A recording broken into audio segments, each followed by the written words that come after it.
Bab 286, hancurkan seluruh penonton. Di sisi ini, nama Clara juga dipanggil dan dia berjalan ke atas panggung.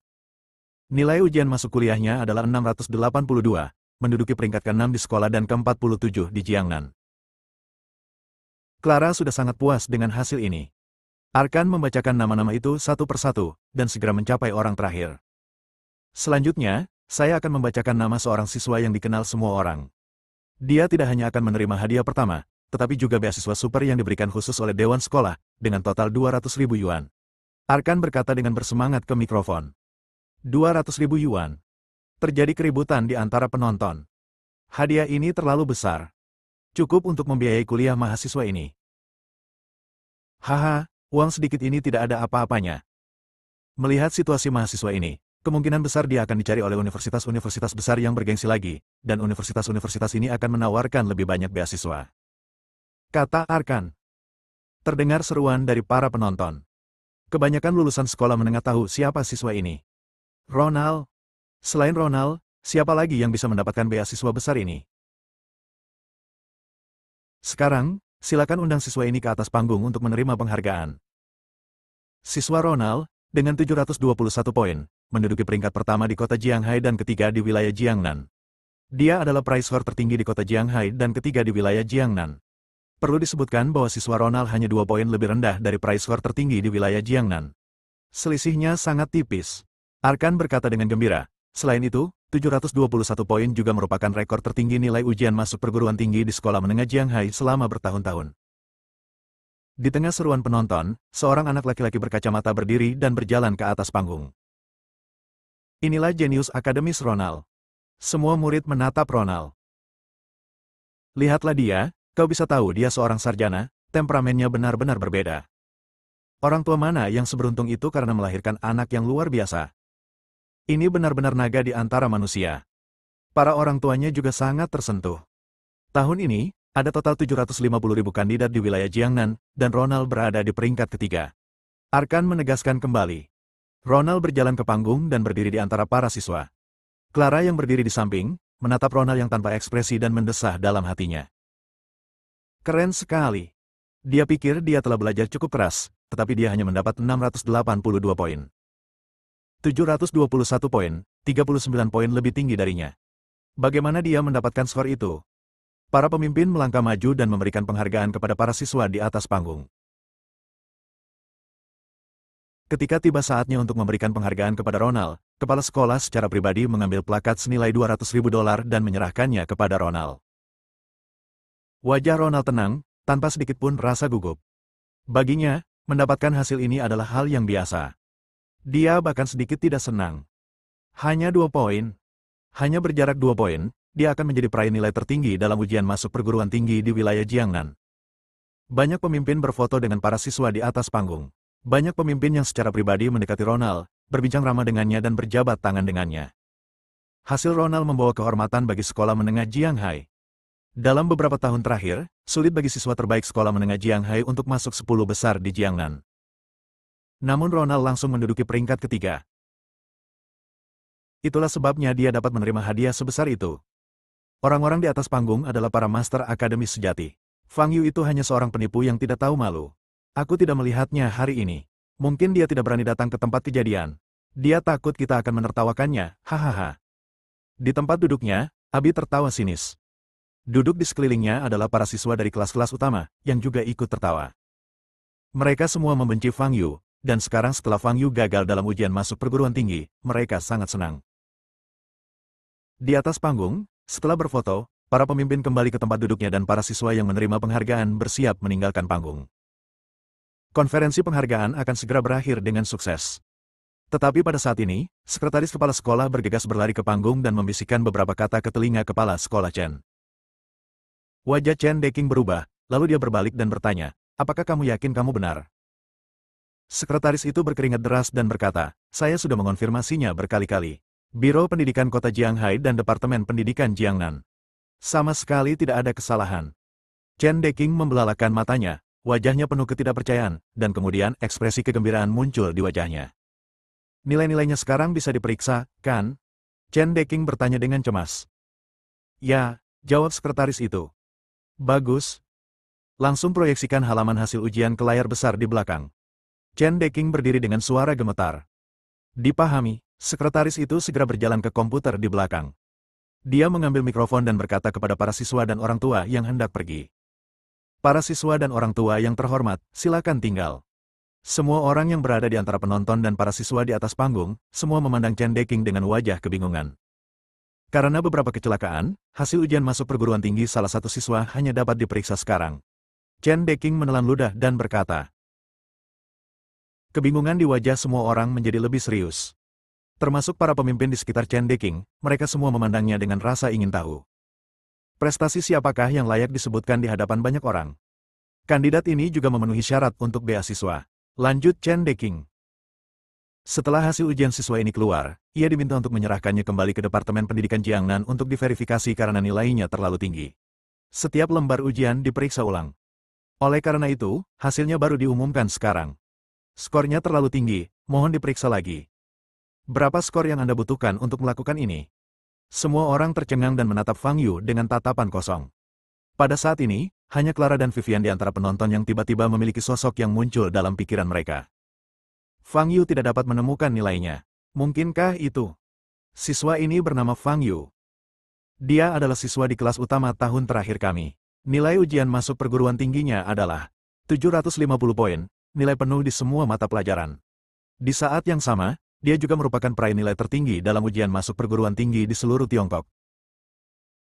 Ketika Chen Deking mengatakan ini, bahkan wajahnya sendiri dipenuhi ketidakpercayaan. Setelah mengucapkan itu, seluruh tubuhnya merinding. Seluruh hadirin terdiam. Semua orang mengira mereka salah dengar. 750 poin. Ini nilai yang sempurna. Apa artinya mendapat nilai penuh pada ujian masuk perguruan tinggi? Ini sungguh tidak mungkin. Sejak Tiongkok menetapkan ujian masuk perguruan tinggi, tidak pernah ada situasi di mana nilai totalnya penuh. Selama bahasa Mandarin dimasukkan dalam ujian masuk perguruan tinggi, mustahil untuk mendapat nilai penuh. Karena terlalu banyak pertanyaan subjektif dalam ujian bahasa Mandarin, penilaian oleh guru juga sebagian besar subjektif, terutama untuk pertanyaan membaca dan esai, mustahil untuk mendapatkan nilai penuh. Kepala Sekolah Chen, 750 poin. Apakah Anda yakin tidak ada kesalahan? Arkan memandang Chen Deking dan bertanya. Chen Deking tidak mengatakan apa-apa, tetapi menatap sekretaris di belakangnya. Pada saat ini, layar besar di belakang telah menyala, menampilkan halaman untuk memeriksa hasil ujian masuk perguruan tinggi. Sekarang semua orang dapat melihat skornya. Nama, Fang Yu. Cina, 150 poin. Matematika, 150 poin. Bahasa Inggris, 150 poin. Komprehensif, 300 poin.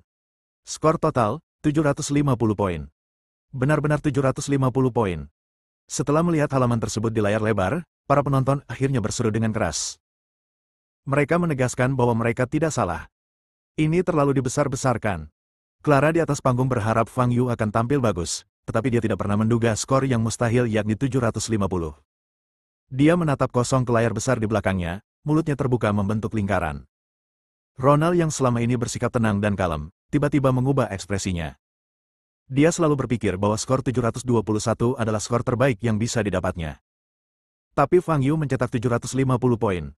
Dia tidak pernah menganggap serius Fang Yu sebelumnya, meskipun dia telah memecahkan masalah matematika yang sangat sulit. Karena dia juga bisa memecahkan soal matematika itu. Ia tidak percaya bahwa seseorang yang selama 3 tahun mendapat nilai pas-pasan, tiba-tiba bisa mendapat nilai setinggi itu. Namun sekarang hasil ujian masuk perguruan tinggi sudah keluar. 750 poin. Skor ini menghancurkan semua kebanggaan di hati Ronald. Dia bahkan tidak bisa mempertanyakan keaslian skor tersebut. Sebab, skor ini telah ditinjau. Di bawah panggung, Abi melihat hasil di layar lebar, ekspresinya membeku. Bukan hanya dia saja, semua siswa di sekelilingnya juga seperti ini. Beberapa menit yang lalu, mereka masih menertawakan Fang Yu. Mereka mengira kali ini kesepakatannya sudah selesai dan Fang Yu tidak bisa menamparkan wajah mereka lagi. Namun kenyataannya mereka mendapat tamparan di wajah sekali lagi. Dan tamparan di wajah ini adalah yang paling fatal. 750 poin dalam ujian masuk perguruan tinggi, apakah ini nilai yang dapat dicapai manusia? Bab 287, Anak Kecil yang Aneh. Saudara Fang Yu, aku tahu kau akan menciptakan keajaiban. Vivian di antara penonton begitu gembira hingga dia hampir melompat. Apakah Fang Yu ada di sini? Apakah Fang Yu ada di sini? Di atas panggung, Chen Deking bertanya dengan keras sambil memegang mikrofon. Tidak ada tanggapan dari tempat kejadian.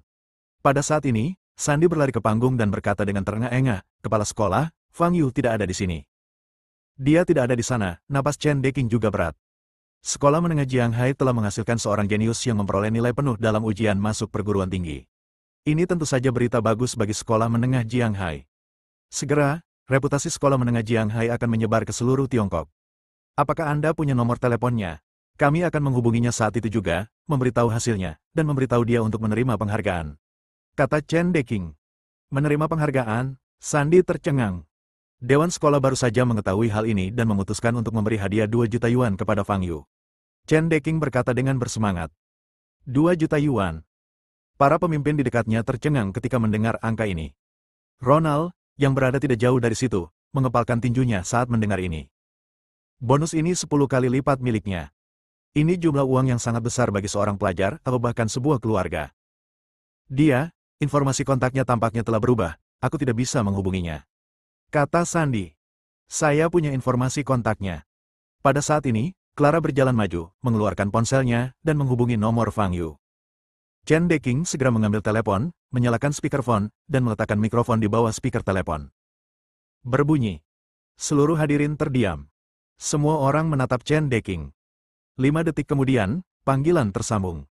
Ada apa lagi? Suara malas namun tidak sabar terdengar dari telepon. Mendengar nada ini, Clara menggigit bibirnya, merasa marah. Siswa Fang Yu, saya Chen Deking, kepala sekolah SMP Jiang Hai. Hasil ujian masuk perguruan tinggi sudah keluar. Apakah Anda tahu? Chen Deking bertanya. Aku tidak tahu. Fang Yu menjawab dengan cepat. Saya mendapat nilai tertinggi yang belum pernah terjadi sebelumnya. 750 poin. Nilai penuh di semua mata pelajaran. Chen Deking berkata dengan bersemangat. Jadi begitu. Jawaban Fang Yu mengejutkan semua orang yang hadir. Ini terlalu tenang dan kalem. Ini adalah 750 poin. Belum pernah ada seorang pun yang mendapat nilai sebesar itu. Mengapa dia tidak bersemangat sama sekali? Siswa Fang Yu, kamu mendapat nilai 750 poin. Chen Deking mengira Fang Yu tidak mendengarnya dengan jelas dan mengulanginya. Baiklah, aku mengerti. Kalau tidak ada yang perlu dibicarakan lagi, aku tutup teleponnya. Kata Fang Yu. Chen Deking berkata cepat, Siswa Fang Yu, ada sesuatu yang ingin saya sampaikan kepada Anda. Karena prestasi akademis Anda yang luar biasa, Dewan Sekolah kami telah memutuskan untuk memberi Anda beasiswa sebesar 2 juta yuan. Anda dapat datang dan mengklaim beasiswa tersebut sekarang. 2 juta yuan. Terjadi keributan di antara penonton. Jumlah uang ini adalah jumlah yang besar, bukan hanya bagi seorang pelajar tetapi juga bagi sebuah keluarga. 2 juta dapat membeli rumah seluas 100 meter persegi di kota Jiang Hai, atau taksi yang sangat bagus. Ini, benar-benar mencapai puncak kehidupan dalam semalam. Para orang tua dan siswa yang hadir memperlihatkan mata yang tidak hanya penuh dengan keterkejutan tetapi juga rasa iri. Saya tidak punya waktu. Suara Fang Yu datang dari telepon.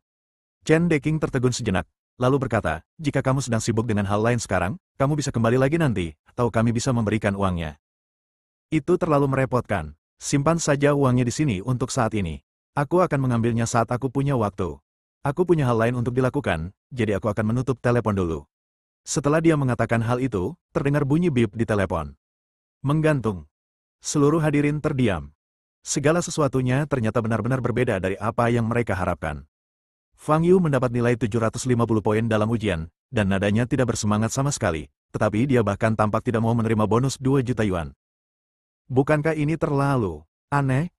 Mungkinkah 750 poin dan 2 juta yuan tidak ada artinya baginya? Setelah beberapa saat, Chen Deking kembali sadar, tersenyum canggung, dan berkata, siswa Fang Yu jelas sangat sibuk, hehe. Pertemuan penghargaan hari ini berakhir di sini, dan semua siswa dan orang tua dapat pergi dengan tertib. Tetapi pada saat ini, suasana di seluruh ruang konferensi agak aneh. Para siswa berprestasi yang menerima penghargaan seharusnya merasa bahagia, tetapi mereka tidak dapat bahagia saat ini. Dalam hal skor, 750 poin mengalahkan semuanya. Hadiah uangnya, 2 juta, dibandingkan dengan 10 atau 20 ribu mereka, atau bahkan 200 ribu milik Ronald. Tidak ada bandingannya sama sekali. Yang paling sulit mereka terima adalah sikap dingin Fang Yu. Seolah-olah dia tidak peduli sama sekali terhadap 2 juta dan 750 poin itu. Ini merupakan pukulan besar bagi kelompok mahasiswa berprestasi ini. Semua orang perlahan pergi. Ketika Clara dan Zaki pergi, mereka kebetulan melihat Abi dan kelompoknya. Clara tidak mengatakan apa-apa, tetapi wajah Abi dan yang lainnya berubah, dan mereka menundukkan kepala dan berjalan ke arah lain. Kali ini, wajah mereka tidak hanya bengkak, tetapi langsung menghilang. Chen Deqing menatap kerumunan yang berangsur-angsur bubar, matanya masih bersemangat. Setelah hari ini, nama siswa Fang Yu ini mungkin akan dikenal di seluruh Tiongkok. Sekolah menengah Jiang Hai juga akan menjadi terkenal. Huaibei, ibu kota selatan. Fang Yu meninggalkan apartemen dan bersiap mencari restoran di jalan untuk makan. Baginya, hasil ujian masuk perguruan tinggi sungguh tidak ada artinya sama sekali, dan setinggi apapun nilainya, tidak akan menimbulkan gejolak apapun di dalam hatinya. Tentu saja, skor 750 poin masih melebihi harapannya. Meskipun aku menyelesaikan semua pertanyaan, aku seharusnya tidak mendapat nilai penuh. Mengenai beasiswa apapun, Fang Yu tidak akan menerimanya. Sungguh memalukan baginya. Seorang pria yang telah hidup selama hampir 5.000 tahun, untuk berdiri bersama sekelompok anak-anak di bawah usia 20 tahun untuk menerima penghargaan. Memikirkan hal ini, Fang Yu memperhatikan toko mie di dekatnya dan masuk. Toko mie ini memiliki dekorasi yang sangat sederhana, hanya sebuah toko kecil biasa. Sudah waktunya makan malam, tetapi tidak ada pelanggan lain di restoran. Fang Yu duduk di meja makan. Seorang anak laki-laki yang sangat imut yang tampaknya berusia kurang dari 10 tahun mengambil menu dan meletakkannya di depan Fang Yu. Fang Yu melirik ke belakangnya dan melihat bos di dapur. "Kakak, kamu mau makan apa?" Anak laki-laki itu mendongak ke arah Fang Yu, mata hitamnya berbinar, dan bertanya dengan suara kekanak-kanakan. "Apa hidangan khasmu?" Fang Yu melirik anak laki-laki itu dan bertanya. "Mie sapi buatan ayahku adalah yang terbaik." Anak laki-laki itu menjawab. "Kalau begitu, saya mau semangkuk besar mie daging sapi," kata Fang Yu. "Oke." Anak laki-laki itu mengambil menu dan berjalan ke dapur. Tidak lama kemudian, bocah itu membawa semangkuk besar mie sapi dan meletakkannya di meja Fang Yu. "Sebesar itukah porsinya?" Fang Yu mengangkat alisnya dan berkata. "Pelanggan yang datang ke rumah kami untuk makan mie semuanya mengatakan bahwa makanan kami terjangkau," kata anak laki-laki itu sambil tersenyum. "Lalu mengapa bisnismu masih buruk?" Fang Yu mengambil sumpit dan berkata sambil makan mie. Anak laki-laki itu melihat Fang Yu sedang makan mie, tatapan aneh melintas di matanya, dan dia menjawab, "Bisnis kami biasanya sangat bagus, tetapi hari ini jumlah orangnya lebih sedikit, mungkin karena ini bukan hari libur." "Oh, tapi rasa mie ini sebenarnya biasa saja. Kalau aku membuatnya sendiri, mungkin aku bisa membuatnya lebih enak dari ini," kata Fang Yu. "Oh, kakak, kamu juga bisa masak, ya?" Anak lelaki itu menatap Fang Yu, sekilas tatapan dingin terpancar di matanya. "Saya tidak hanya mengerti, saya juga seorang master," kata Fang Yu. Itu menakjubkan. Anak laki-laki itu berkata sambil berbalik dan berkata, "Saya akan mengambil segelas air." Anak laki-laki itu berbalik dengan senyum aneh di wajahnya. Dia berjalan ke dapur. Seorang pria tergeletak di lantai dapur. Pria itu jelas sudah meninggal, tubuhnya kaku, ekspresinya ngeri, dan kulitnya sama sekali tidak berdarah. Tetapi tidak ada luka di tubuhnya, dan tidak ada setetes darah pun yang tertumpah. Setelah memasuki dapur, mata anak laki-laki itu menjadi sangat dingin. Dia mengambil cangkir dan menuangkan air ke dalamnya. Setelah mengisi segelas air, dia dengan lembut menggerakkan tangan kanannya di atas gelas. Beberapa bubuk hitam tumpah ke dalam cangkir. Tetapi air dalam cangkir itu masih bening, tanpa ada tanda-tanda kelainan. Pertama dia makan mie dengan bubuk pemecah jiwa, lalu minum secangkir air dengan bubuk 1000 racun. Bahkan dewa pun tidak dapat menyelamatkannya. Cahaya gelap bersinar di mata anak laki-laki itu, dan dia berjalan keluar dapur sambil membawa segelas air. Ketika dia berjalan di samping Fang Yu, ekspresinya kembali polos. "Kakak, minumlah air," anak laki-laki itu berkata sambil tersenyum. Pada saat ini, 3 pelanggan lagi masuk ke toko. "Bos, 3 mangkuk mie campur." Ketiga orang ini jelas merupakan pelanggan tetap dan mereka berteriak begitu masuk. Tetapi tidak seorang pun menanggapi.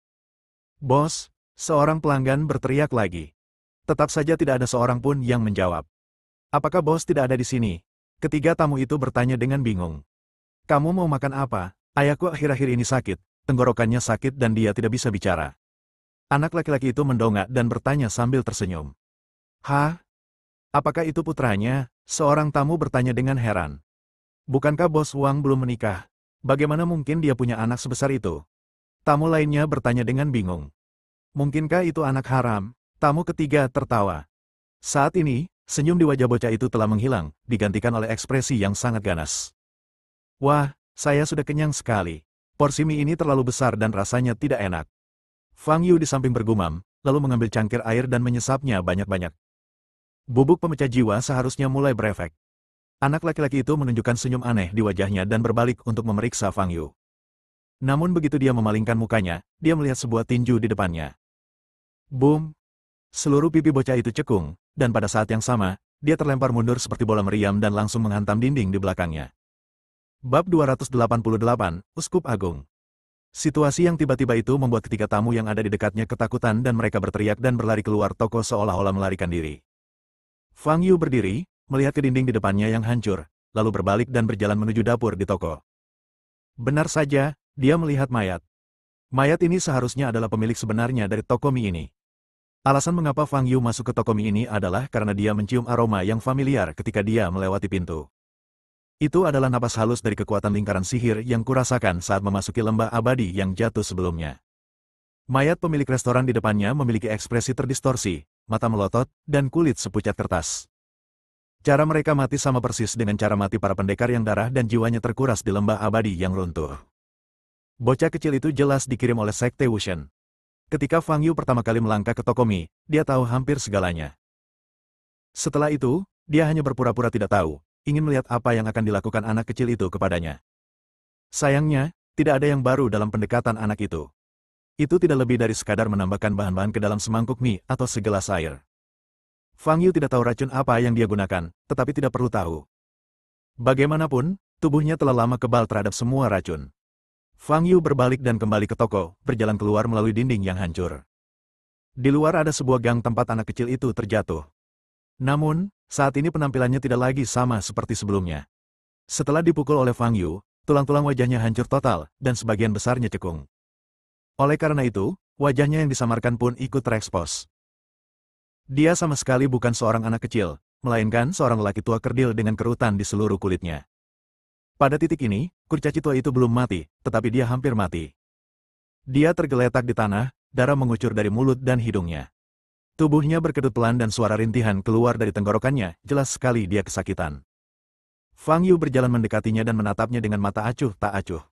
Satu-satunya bagian tubuh lelaki tua kerdil itu yang masih dapat bergerak adalah bola matanya. Dia menatap Fang Yu dengan hanya ketakutan di matanya. Bagaimana itu mungkin? Dia dengan jelas menambahkan dosis besar bubuk pemecah jiwa ke dalam semangkuk mie, dan bubuk 1000 racun ke dalam segelas air. Mereka semua adalah makhluk yang sangat beracun di dunia. Jika orang biasa menelannya sedikit saja, ia akan langsung mati. Tetapi Fang Yu menghabiskan semangkuk mie dan meminum segelas air pada saat yang bersamaan. Bagaimana mungkin tidak terjadi apa-apa padanya setelah ia menelan dua zat beracun? Situasi ini di luar pemahamannya. Jika kamu ingin membunuhku, bisakah kamu lebih kreatif? Kata Fang Yu. Kurcaci tua itu tergeletak di tanah, tidak dapat berbicara. Dia menatap Fang Yu, berharap racun itu akan meledak pada suatu saat dan membunuh Fang Yu seketika. Fang Yu melangkah maju dan bertanya, seharusnya pemimpin mereka yang memerintahkan mereka untuk membunuhku, kan? Daripada mengirim orang ke sini satu persatu untuk mati, lebih baik aku mengambil inisiatif untuk pergi ke sarang mereka. Katakan padaku, di mana markas kultus Wushen? Jantung kurcaci tua itu berdebar kencang. Fang Yu menatap lelaki tua kerdil itu dan sedikit mengernyit. Seluruh wajah lelaki tua itu cekung dan jelas bahwa ia tidak bisa membuka mulutnya. Pukulan tadi terlalu kuat. Lupakan saja, aku akan melakukannya sendiri. Fang Yu berjongkok, lalu mengulurkan jarinya dan menepuk dahi lelaki tua kerdil itu. Ia ingin melakukan pencarian jiwa pada kurcaci tua itu dan mencari ingatannya. Tetapi pada saat kesadaran spiritualnya merasuk ke dalam jiwa kurcaci tua itu, suatu tanda pada jiwa kurcaci tua itu tiba-tiba meledak. Boom! Dalam sekejap, jiwa lelaki tua kerdil itu lenyap. Seperti yang diharapkan, jiwa setiap orang dalam kultus Wushen ditandai. Ini juga berarti bahwa otoritas tertinggi dalam kultus Wushen dapat mengendalikan kehidupan setiap orang di dalam kultus tersebut. Dia dapat memutuskan siapa yang akan dibunuh dalam sekejap. Dan ini juga akan membantunya mengendalikan semua bawahannya. Fang Yu berdiri dan menatap mayat di kakinya dengan wajah tanpa ekspresi. Kultus Dewa Penyihir, cepat atau lambat aku akan menghancurkan sarang mereka. Di daerah pinggiran kota yang sepi di Huaibei Barat, ada sebuah bangunan yang berdiri tegak. Gaya arsitekturnya sangat retro, seperti gereja. Di puncak gereja berdiri patung monster bersayap dengan tubuh manusia dan wajah setan. Pada saat ini, seorang pria berjubah merah sedang duduk di kursi tertinggi di gereja. Orang ini mengenakan mahkota emas di kepalanya dan kerudung di wajahnya, hanya menyisakan sepasang mata yang terbuka. Mata ini cukup aneh, rongga mata kirinya benar-benar gelap, tidak ada bagian putih di dalamnya. Rongga mata kanannya berwarna putih bersih, tanpa jejak hitam. Satu yin dan satu yang, terpisah di kiri dan kanan. Orang ini duduk di kursi yang melambangkan kehormatan, diam-diam memperhatikan sekelompok orang yang berlutut di tanah di bawahnya. Totalnya ada hampir 80 orang, berlutut di tanah dengan tertib. Berlutut di barisan depan adalah 5 orang berjubah hitam. Di baris kedua dan ketiga, ada 20 orang berlutut dengan jubah ungu. Jauh di belakangnya, ada sekelompok besar orang mengenakan jubah putih dan abu-abu. Ini adalah hierarki yang ketat dalam kultus Wushen. Kecuali uskup agung, hal itu terjadi lapis demi lapis. Semua orang hanya berlutut di tanah tanpa bersuara. Seluruh gereja terasa sunyi senyap. Setelah beberapa puluh detik, orang yang duduk di kursi tinggi itu tiba-tiba mengeluarkan suara serak. Dia sudah meninggal. Mendengar ini, seorang pria berjubah hitam yang berlutut di barisan depan mengangkat kepalanya dan berkata, "Uskup Agung, kekuatan anak ini jauh di luar imajinasi kita. Saya tidak menyarankan untuk mengirim siapapun untuk membunuhnya." Uskup Agung yang duduk di kursi tinggi terdiam sejenak, lalu berkata, "Sampaikan pendapatmu. Jika kita ingin membunuh anak ini, kita harus menggunakan kutukan pembunuh. Ini tidak hanya dapat mengurangi kerugian kita, tetapi juga mengeksekusi anak ini sepenuhnya." Kata pria berjubah hitam.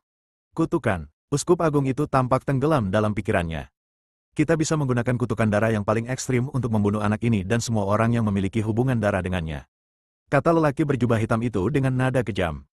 Untuk melakukan kutukan darah, kita harus mendapatkan darah dan rambutnya. Pada akhirnya, kita harus mengirim seseorang untuk menyerangnya dari jarak dekat. Kalau tidak, bagaimana kita bisa mendapatkan kedua benda ini? Orang di sebelahnya bertanya. Ada banyak cara untuk mendapatkan darah dan rambutnya. Tidak harus dengan serangan diam-diam. Pria berjubah hitam itu berkata dengan tatapan dingin. Karena kamu yakin, serahkan saja masalah ini padamu. Selama kamu bisa membiarkanku melihat jasad Fang Yu, aku akan memberimu hadiah tertinggi. Kata Uskup Agung. Terima kasih, Uskup Agung. Lelaki berjubah hitam itu tampak gembira dan menundukkan kepalanya lagi. Fang Yu menghabiskan sepanjang sore mempelajari formasi penekan roh di dalam ruangan. Dia mencoba menggabungkan formasi penekan jiwa dan teknik melahap jiwa, tetapi setelah perhitungan, dia menemukan bahwa hal itu hampir mustahil dilakukan. Prinsip dari Soul Suppressing Array dan Soul Devouring Technique pada dasarnya serupa, tetapi cukup sulit untuk benar-benar mengintegrasikannya ke dalam sihir. Dari menyerap energi sejati hingga menyerap energi spiritual. Jika Fang Yu benar-benar mengembangkan teknik semacam ini, tidak akan ada solusi. Dia hanya perlu menemukan tempat di mana para prajurit berkumpul, lalu menggunakan teknik melahap jiwa untuk menyerap energi spiritual dalam dantian semua prajurit di sekitarnya. Sekarang dia hanya berjarak 35 tingkat lagi dari tingkat ke-10.000 tahap pemurnian Qi. Jika seseorang dapat meneliti teknik melahap jiwa berskala besar ini, maka level ke-35 tidak akan menjadi masalah sama sekali. Memikirkan hal ini, Fang Yu menjadi semakin bersemangat dan sangat fokus. Baru setelah pukul 10 malam telepon genggamnya berdering, menyadarkannya dari keadaan transnya. Telepon itu dari Hubert. "Bos, hebat sekali. Hebat sekali, 750 poin. Ya Tuhan, tahukah Anda bagaimana reaksi saya saat mendengar hasilnya? Saya hampir membuang ponsel saya." Begitu panggilan tersambung, Hubert mengucapkan paragraf panjang dengan nada bersemangat. "Apa yang kamu inginkan dariku?" Fang Yu memotongnya dan bertanya. "Bos, apakah Anda masih di Nandu sekarang?" Hubert bertanya. "Ya," Fang Yu menjawab. "Bagus sekali. Besok hari Jumat, ayo kita naik kapal pesiar dari dermaga Nandu ke Pulau Kowloon selama 2 hari. Kata Hubert. "Saya punya hal lain yang harus dilakukan dan tidak punya waktu untuk bermain." Kata Fang Yu. "Hei, bos, hasil ujian masuk perguruan tinggi sudah keluar, kenapa kamu masih sibuk? Dengan nilai yang bagus, kenapa kamu tidak keluar dan bersantai saja? Aku juga sudah menelepon Vivian. Dia benar-benar ingin pergi, tapi dia hanya akan pergi jika ada orang lain. Anggap saja kamu mengajak Vivian keluar untuk bersenang-senang." Hubert berkata, "Keluarga Long di Pulau Jiulong kebetulan sedang mengadakan pertemuan istirahat naga 2 hari ini, jadi akan menyenangkan untuk pergi ke sana dan memperluas wawasan kita." Bab 289, bertemu Raisa lagi. Masyarakat nafas naga, apa ini? Fang Yu tertegun ketika mendengar kata ini dan bertanya dengan bingung. Itu adalah keluarga seni bela diri di Pulau Jiulong, keluarga Long. Mereka mengadakan konferensi napas naga setiap 3 bulan. Konon, langit dan bumi akan berubah warna, dan Anda bahkan dapat mendengar auman naga yang sebenarnya. Oleh karena itu, setiap kali ada konferensi napas naga, banyak wisatawan yang datang untuk menonton. Konon, selama Anda bermandikan napas naga, penyakit utama di tubuh Anda akan berkurang, dan penyakit ringan akan langsung sembuh. Hubert berkata, "Tetapi saya hanya pernah mendengarnya.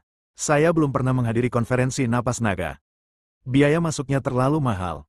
"Apakah ada biaya masuk?" Fang Yu bertanya. Tentu saja, kalau tidak, mengapa keluarga Long mengizinkan begitu banyak orang untuk berbagi napas naga? Biaya masuk untuk satu orang adalah 50.000 yuan. Namun kali ini saya telah mengajukan permohonan dana dari ayah saya, yang cukup bagi beberapa dari kami untuk pergi. Hubert berkata, lalu membujuk, "Bos, ayo kita pergi bersenang-senang bersama." Fang Yu memikirkannya dan menjawab, "Baiklah." Setuju. Besok pukul 5.30 sore, Alfian, Vivian, dan aku akan tiba di stasiun kereta cepat Nandu tepat waktu. Kita akan bertemu saat itu dan pergi ke dermaga untuk berlayar bersama. Hubert berkata dengan gembira. Setelah menutup telepon, Fang Yu berpikir keras. Pulau Jiulong, masyarakat nafas naga. Dapatkah Anda mendengar auman naga yang sesungguhnya? Fang Yu sangat penasaran dengan apa yang disebut napas naga dan auman naga itu. Karena dia yakin bahwa sangat mustahil ada naga hidup di dunia saat ini. Naga, binatang mitos, telah menjadi legenda sejak Fang Yu lahir. Dengan kata lain, hampir 5.000 tahun yang lalu, naga telah punah di dunia dan tidak ada seorang pun yang pernah melihat naga. Cerita mengenai naga hanya ada dalam buku-buku kuno. Tentu saja Fang Yu percaya bahwa naga benar-benar ada. Hanya saja sudah terlalu banyak waktu berlalu, dan sulit untuk menemukan jejak keberadaan naga di dunia. Akan tetapi, sekte dan keterampilan naga memang ada, baik di dunia kuno kultivasi abadi maupun di dunia seni bela diri saat ini. Terlebih lagi, lelaki tua aneh yang memberi Fang Yu sepasang mata juga mengatakan bahwa dia telah membunuh seekor naga. Meskipun Fang Yu masih belum yakin apakah apa yang dikatakan orang tua itu benar atau salah. Secara keseluruhan, apa yang disebut pertemuan pernapasan naga yang diadakan oleh keluarga Long dari Pulau Jiulong benar-benar membangkitkan minat Fang Yu. Pada pukul 5.30 sore hari berikutnya, Fang Yu bertemu Hubert, Alfian, dan Vivian yang pemalu di stasiun kereta cepat Nandu. Baru pada saat melihat Fang Yu, Vivian tersenyum, berlari ke Fang Yu dan memeluk lengan Fang Yu. "Kakak Fang Yu." Hubert, yang berdiri di belakang, memandang Fang Yu dengan iri. Bos adalah bos, dan setiap dewi begitu bergairah padanya. Ketika Alfian melihat Fang Yu, wajahnya juga sangat gembira. "Fang Yu, bisakah kau ceritakan padaku bagaimana kau bisa mendapat nilai sempurna di semua mata pelajaran?" "Aku bisa mengerti mata pelajaran lain, tetapi aku benar-benar tidak bisa mengerti bahasa Mandarin. Bagaimana aku harus menulis soal bacaan dan esai itu agar tidak kehilangan poin?" Alfian berjalan ke arah Fang Yu dan bertanya berulang kali. Fang Yu menggelengkan kepalanya dan berkata, "Coba saja keberuntunganmu." "Keberuntungan? Aku juga ingin mengandalkan keberuntungan untuk mendapatkan nilai sempurna," kata Alfian. Orang kuat selalu rendah hati. Pada level ini, keberuntungan tidak akan membantu. Hubert berkata sambil tersenyum menghina. Si gendut sangat marah dan menatap Hubert. Saat mereka berdua sedang berbicara satu sama lain, Vivian menatap Fang Yu dan bertanya, "Kakak Fang Yu, skornya sudah keluar. Kamu mau mendaftar di universitas mana?" Dengan nilai Fang Yu, semua sekolah terkenal di Tiongkok akan berlomba-lomba merekrutnya, dan bahkan akan menggunakan berbagai beasiswa untuk memikatnya. "Jika aku belajar, aku mungkin akan pergi ke Universitas Nandu," jawab Fang Yu. "Tapi, nilaiku cukup bagus untuk masuk ke Universitas Peking dan Universitas Tsinghua," kata Vivian dengan heran. Meskipun Universitas Nandu juga merupakan universitas terkenal di negara ini, universitas ini menempati peringkat 10 besar di Tiongkok. Namun masih ada kesenjangan dibandingkan dengan Universitas Jingcheng dan Universitas Tsinghua. Jika diberi pilihan, 10 dari 10 orang akan memilih Universitas Kyoto atau Universitas Tsinghua. "Ini terutama untuk kenyamanan. Saya akan tinggal di Nandu untuk beberapa waktu," kata Fang Yu. "Oh." Vivian tidak bertanya lagi. Sekitar pukul 7 malam, Fang Yu dan kelompoknya tiba di dermaga Nandu. Ada kapal pesiar mewah yang berlabuh di depan dermaga, dan banyak wisatawan yang menaikinya. Hubert mengeluarkan 4 tiket pesawat dari ranselnya dan menaiki kapal pesiar bersama Fang Yu dan yang lainnya. Kapal pesiar ini milik Zhou's Jewelry dari Pulau Kowloon. Kapal ini sangat mewah. Kapal ini memiliki kasino, restoran prasmanan, bioskop, ruang biliar, dan bahkan ruang dansa.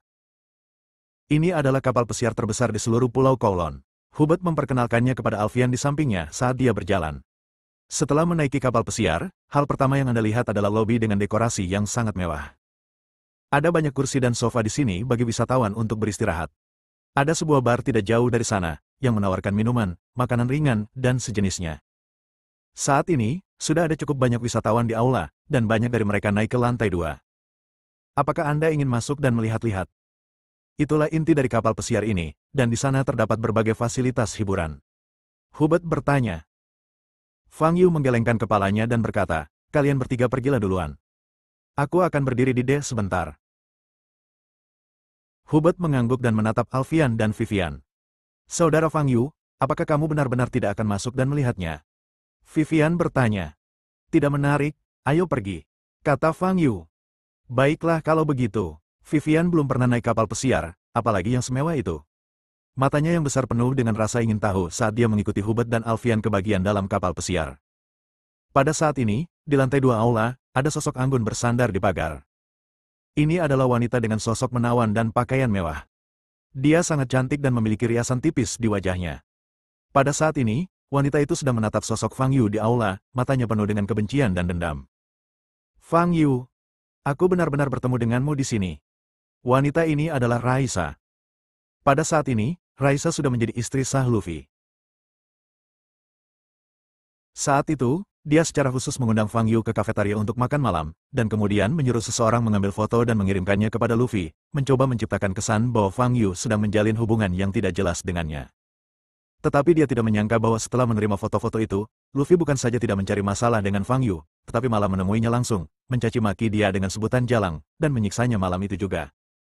Raisa sempat berpikir untuk bunuh diri, namun kemudian ia tidak sanggup menahan rasa takutnya terhadap kematian dan mengurungkan niatnya. Dia tidak punya pilihan lain selain menikah dengan keluarga Zhou. Dalam lebih dari 1 bulan sejak dia menikah dengan keluarga Zhou, Raisa merasa sangat kesal, dan kebenciannya terhadap Fang Yu berangsur-angsur tumbuh. Sekarang dia telah sepenuhnya menjadi mainan Luffy. Dia tidak memiliki status dalam keluarga Zhou, dan siapapun dapat menginjak-injaknya. Semua ini disebabkan oleh Fang Yu. Jika Fang Yu bersedia membantunya sejak awal, dia tidak akan berakhir dalam situasi seperti ini. Yang membuat Raisa paling marah adalah dengan kekuatan Fang Yu, akan mudah baginya untuk berhadapan dengan Luffy. Tetapi Fang Yu menolak membantunya. Biarkan saja hidupnya hancur. Raisa menatap Fang Yu, matanya perlahan berubah menjadi merah, hanya ada kekejaman di dalamnya. Melihat Vivian berbicara dengan Fang Yu, senyum kejam muncul di wajah menawannya. Kamu telah menghancurkan hidupku, jadi aku akan membalasmu 10 kali lipat. Fang Yu memperhatikan tatapan Raisa. Dia menatap Raisa, yang segera berbalik dan pergi. Apa yang kau lakukan di Raisa? Fang Yu sedikit mengernyit. Dia tidak menyangka akan bertemu Raisa di sini. Namun, dia tidak bermaksud menyapa Raisa. Wanita ini memberinya firasat buruk. Fang Yu berbalik dan berjalan ke dek, melihat pemandangan laut di luar. Saat itu sudah pukul 8 malam dan laut masih tenang tanpa ada ombak. Fang Yu memandang Pulau Jiulong di kejauhan dan sedikit menyipitkan matanya. Ada banyak kamar di lantai atas kapal pesiar, yang disediakan bagi tamu-tamu terhormat untuk beristirahat. Raisa berjalan ke salah satu ruangan dan melihat seorang pria duduk di sofa dengan gelas anggur di atas meja. Itu Luffy. Ketika dia melihat Luffy, rasa jijik melintas di mata Raisa. Selain Fang Yu, orang yang paling dibencinya adalah Luffy. Luffy, aku ingin membicarakan sesuatu denganmu. Raisa berjalan langsung ke Luffy dan berkata. Luffy sedang menatap ponselnya. Ketika mendengar hal itu, dia mendongak dan tersenyum, bayinya sudah lahir. Aku hanya mencarinya. Sambil berbicara, Luffy berdiri, memeluk pinggang ramping Raisa, dan menggerakkan tangannya di belakangnya. Ada kilatan rasa jijik di mata Raisa, tetapi tubuhnya tidak melawan. Jangan khawatir, ada sesuatu yang ingin aku bicarakan denganmu. Kata Raisa. Bab 290. Balas dendam. Katakan padaku, ada apa? Kau mau uang untuk pergi ke kasino? Pergi saja ke meja resepsionis dan ambil chipnya. Lagi pula, kau adalah istriku, Luffy, dan kau adalah separuh pemilik kapal pesiar ini. Kata Luffy, dengan wajahnya menempel di leher Raisa. Bukan masalah ini, tapi... Raisa mengungkapkan pikirannya. Setelah mendengar apa yang dikatakan Raisa, Luffy tercengang. Dia membuka matanya lebar-lebar dan bertanya, maksudmu? Bawa gadis itu kepadaku. Benar sekali, tapi saya perlu diberi obat bius. Kata Raisa. Ini, tidak terlalu bagus, bukan? Apakah kamu tahu identitas gadis itu? Luffy berkata itu tidak baik, tetapi matanya penuh dengan nafsu. Dalam sebulan terakhir ini, dia agak bosan bermain dengan Raisa dan ingin mencoba sesuatu yang berbeda. Tanpa diduga, Raisa berinisiatif untuk maju dan memberinya nasihat yang sangat mengejutkannya. Tidak peduli siapa dia, kapal ini milik keluarga Zhou. Kita bisa menjatuhkannya dan membawanya ke atas kapal, lalu melemparkannya ke laut tanpa ada yang menyadarinya. kata Raisa, matanya penuh dengan kekejaman. Luffy agak tergoda, tetapi merasa sedikit gugup. Hal semacam ini adalah ilegal, dari sudut pandang manapun. Kalau sampai ketahuan, bakal merepotkan.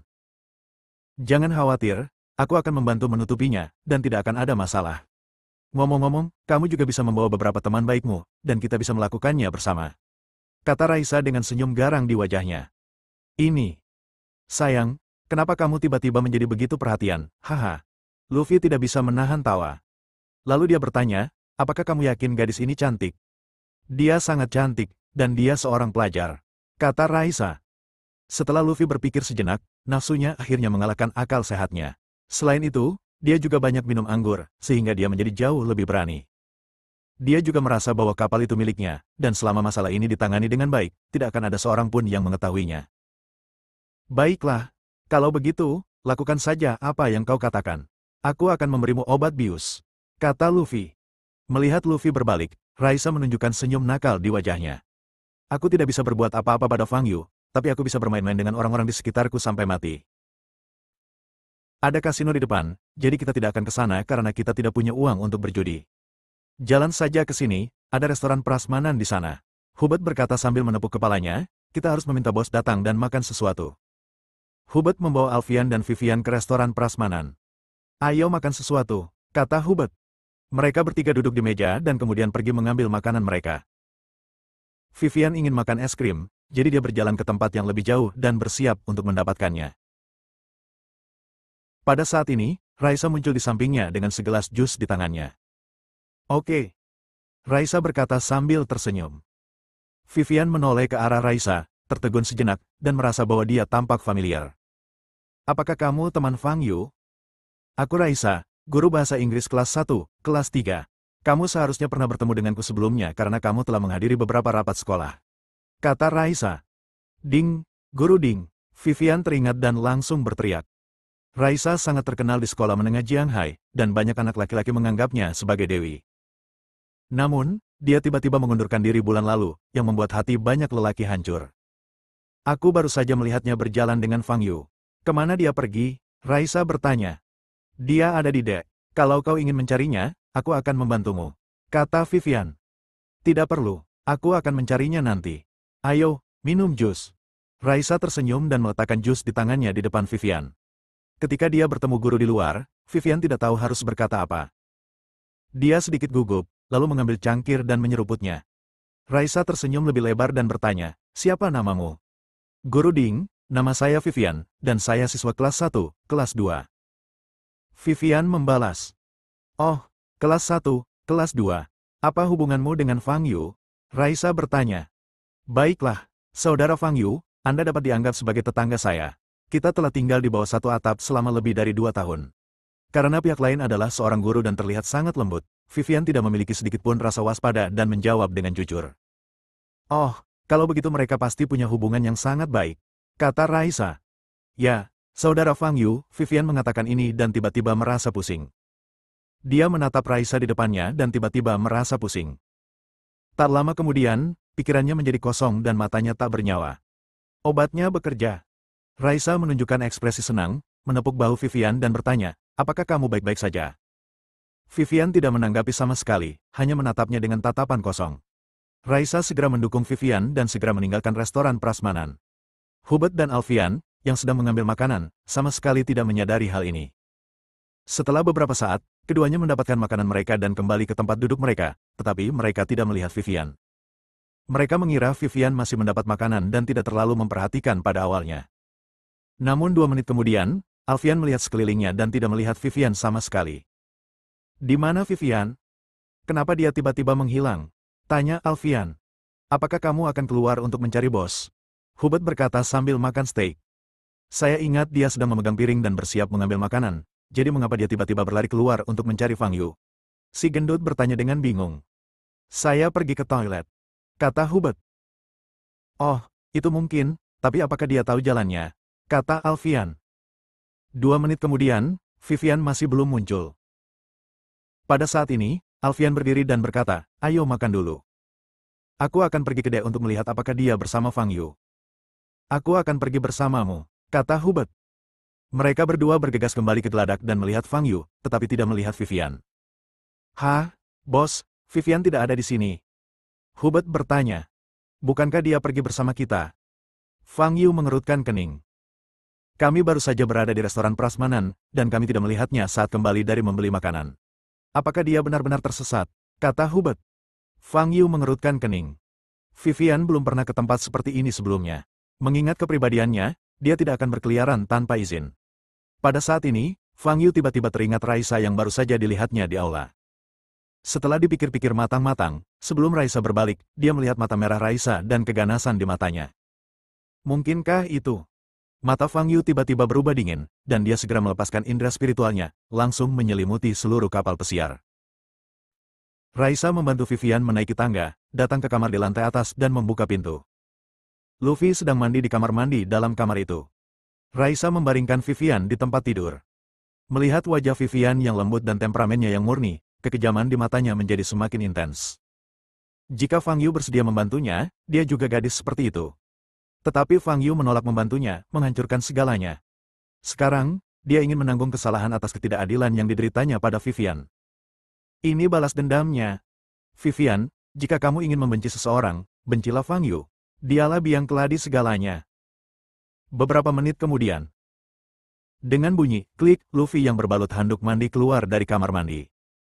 Dia langsung berjalan ke tempat tidur dan menatap Vivian yang sedang linglung dengan tatapan penuh nafsu. Dia memang secantik yang dikatakan Raisa, dan sangat murni. Setelah mandi air hangat, hasratnya makin kuat.